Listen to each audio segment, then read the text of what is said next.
السلام عليكم، كيف دايرين؟ لاباس؟ نتمنى كاملين تكونوا بخير وعلى خير. اليوم كفكره غادي نشارك معكم هاد الطريقه اللي بغات تقدم هديه لاي شخص، مثلا صديقه ولا اهل العروس، ولا يعني بزاف ديال المناسبات. غادي نشارك معكم هاد تشكيله ديال فولار على شكل بوكي.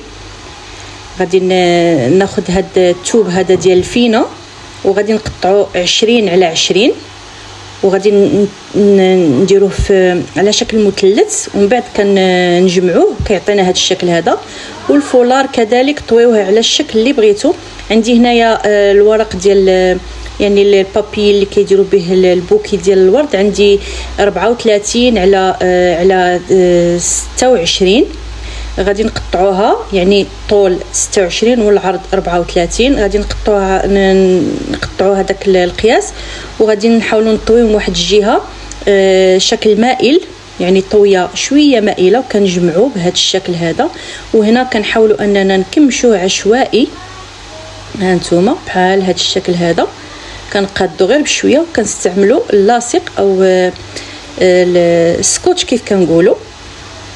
ها نتوما بهذا الشكل هذا كنثبتوه بهذا اللصاق هذا، كنحاولوا اننا نثبتوه صافي. وكنجيبوا ورق واحد اخر كنقطعوا 26، يعني نفس الطول، على 18 ولا حتى 19.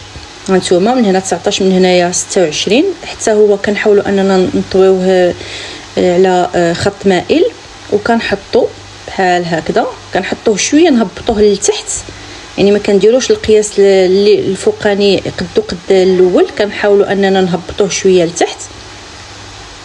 هذا الشكل هذا. نتمنى لا فيديو يكون واضح صافي.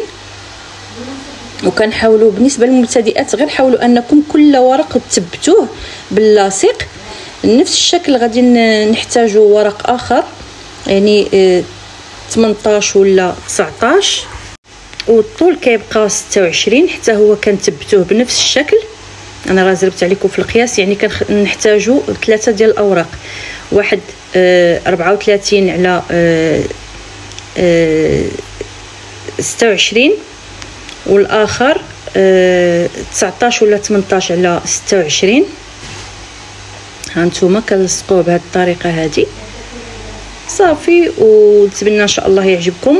والزينه كتبقى عندكم عقيقات، عندكم ورود، عندكم غنستعملوا هذا الريبو هذا على شكل بابيون او لا فيونكه بهذه الطريقه هذه. كنحاولوا اننا نثبتوها مزيان. هنا غادي نثبتوها بداك البيستولي.